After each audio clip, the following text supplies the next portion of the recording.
ফেরেশতাদের একটা প্রকার আছে, তারা হচ্ছে জমিনি আরজি দুনিয়াবি ফেরেশতা। এদের কোনো কাজ নাই। কিছু ফেরেশতা আছে যাদের কাজ বন্টন করে দেওয়া আছে। বৃষ্টি বর্ষণ করা একজনের কাজ, ভূমিকম্প তৈরি করা একজনের কাজ, নবীদের নিকটে ওহী নিয়ে যাওয়া একজনের কাজ, ওই সিংহায় ফুঁ দেওয়া একজনের কাজ, মানুষের জান কবজ করা একজনের কাজ, নদী নালা প্রবাহিত করা একজনের কাজ। তো এইরকম কাজ বন্টন করে দেওয়া আছে। কিন্তু কিছু ফেরেশতা আছে যাদের কোনো কাজ নাই। তারা জমিনে সবসময় বিচরণ করে শুধু এটা দেখার জন্য যে কোথায় মানুষ আল্লাহ সুবহানাহু ওয়া তাআলা এবং তার রাসূলের কথার আলোচনা করতেছে। এই ফেরেশতারা যখন দেখে যে কোথাও মানুষ একত্রিত হয়ে আল্লাহ সুবহানাহু ওয়া তাআলা এবং আল্লাহ রাসূলের আলোচনা করতেছে, তখন তারা ওই মজলিসে বসে যায়। ওই জন্য আল্লাহ রাসূল বলতেছে হাফাতহুমুল মালায়েকা, ফেরেশতারা তাদের মজলিসকে ঘিরে নেয়। এরা হচ্ছে জমিনি ফেরেশতা, যারা জমিনে চলে, এমনি চলে, তারা এখানে বসে আছে। এই কথাই ঠিক। তো যেই মজলিসে ফেরেশতারা বসে আছে সেই মজলিসের আদব রক্ষা করতে হবে না? হবে না? না ফেরেশতায় বিশ্বাস করেন না? ফেরেশতায় বিশ্বাস এই স্থাপন করা হচ্ছে ঈমানের একটা অংশ। যদি আপনি ফেরেশতায় বিশ্বাস স্থাপন না করেন তাহলে আপনি কাফের হয়ে যাবেন। যে 6টা জিনিসে বিশ্বাস স্থাপনের মাধ্যমে মানুষ মুসলিম হয়, মুমিন হয়, তার একটা হচ্ছে ফেরেশতা। ফেরেশতা আল্লাহ সুবহানাহু ওয়া তাআলার এমন এক সৃষ্টি জীব যারা শুধু আনুগত্য করা বুঝে, নাফরমানি করা বুঝে না। রোবটের মতো যেভাবে মোবাইলে যেভাবে ফাংশন সেট করা আছে, এখানে টিপলে ডায়াল নাম্বার আসবে, এখানে টিপলে মিস কল আসবে, এখানে টিপলে রিসিভ কল আসবে, ফাংশন করা আছে না নাই? ওই ফাংশনের বাইরে যাবে এই মোবাইল? যাবে না।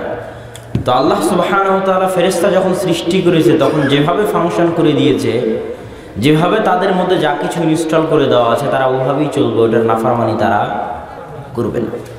এই জন্যই ফেরেশতাদের চাইতে মানুষ হচ্ছে আশরাফুল মাখলুকাত, শ্রেষ্ঠ সৃষ্টিজীব। কেন? মানুষকে আল্লাহ সুবহানাহু ওয়া তাআলা এমনভাবে ফাংশন করেছেন যে মানুষ যা ইচ্ছা তাই করতে পারবে। আল্লাহর বিধান যদি নাফরমানি করতে চায় তাও আল্লাহ করতে দিবে। ওভাবেই আল্লাহ মানুষের বডি, মানুষের ব্রেনকে ফাংশন করে রেখেছে।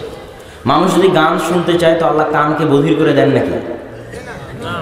আপনি যখন খারাপ ছবি দেখেন তখন চোখ অন্ধ হয়ে যায় নাকি? হ্যাঁ? যখন আপনি কাউকে গালিগালাজ করেন, আল্লাহ রাসূলকে, আল্লাহকে গালি দেন, তখন আপনার মুখ বন্ধ হয়ে যায় নাকি?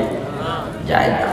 কেননা আল্লাহ সুবহানাহু ওয়া তাআলা মানুষকে স্বাধীনতা দিয়েছে যা দুনিয়ার অন্য কোনো সৃষ্টিজীবকে আল্লাহ দেননি। এটাই মানুষের পরীক্ষা। এই জন্য এত স্বাধীনতা পাওয়ার পরেও যারা স্বাধীনতা ব্যবহার না করে আল্লাহর দাস হয়ে থাকে, আল্লাহর গোলাম হয়ে থাকে, জীবন মৃত্যু, আসমান, মাথার চাঁদি থেকে পায়ের পাতা পর্যন্ত আল্লাহর দাসত্বে নিযুক্ত করে রাখে। আল্লাহ তুমি যা বলবে সামি'না ওয়া আতা'না, 2 কান দিয়ে তাই শুনবো আর তাই অনুসরণ করব।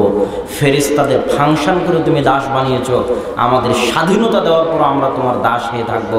এই জন্যই মানুষ আশরাফুল মাখলুকাত, শ্রেষ্ঠ সৃষ্টিজীব। এই জন্য আল্লাহ মানুষকে বলেছে আব্দুল্লাহ, আল্লাহর বান্দা, আল্লাহর দাস। দাসত্ব করা অন্য জিনিস, ইবাদত করা অন্য জিনিস। দাসত্ব আর ইবাদতের মধ্যে পার্থক্য আছে, সূক্ষ্ম পার্থক্য। আপনি যতক্ষণ সালাত আদায় করেন ততক্ষণ ইবাদত করেন, সালাত শেষ ইবাদত শেষ। কথা বুঝতে পারছেন? যতক্ষণ সিয়াম পালন করেন ততক্ষণ ইবাদত করেন, সিয়াম শেষ ইবাদত শেষ। কিন্তু দাসত্ব কিন্তু শেষ হয় না। দাসত্বের বাইরে আপনি যেতে পারবেন না। এই জন্য আসল জিনিস হচ্ছে না'বুদুল্লাহ, আমরা আল্লাহর ইবাদত করি। এটার চাইতে সঠিক অর্থ হচ্ছে না'বুদু শব্দটা এসেছে আব্দুন থেকে। আব্দুল্লাহ মানে কি? আব্দুল্লাহ মানে কি? আল্লাহর দাস। আব্দুন থেকে এসেছে না'বুদুল্লাহ, আল্লাহর ইবাদত করি। এটার চাইতে ভালো অর্থ হচ্ছে আল্লাহর দাসত্ব করি। 24 ঘন্টা, জন্ম থেকে মৃত্যু পর্যন্ত কোনো কিছুই দাসত্বের বাইরে নয়। আপনার বিবাহ, আপনার ব্যবসা, আপনার বাণিজ্য, আপনার প্রত্যেক ধাপ, আপনার প্রতিটা চিন্তা, প্রতিটা কাজ, প্রতিটা কর্ম, পরিবার, ব্যক্তি, সমাজ, রাষ্ট্র, সর্বাবস্থায় না'বুদুল্লাহ, আমরা আল্লাহর দাসত্ব করি। এটার মাধ্যমে মানুষ সর্বশ্রেষ্ঠ সৃষ্টিজীবে পরিণত হয়। সম্মানিত উপস্থিতি,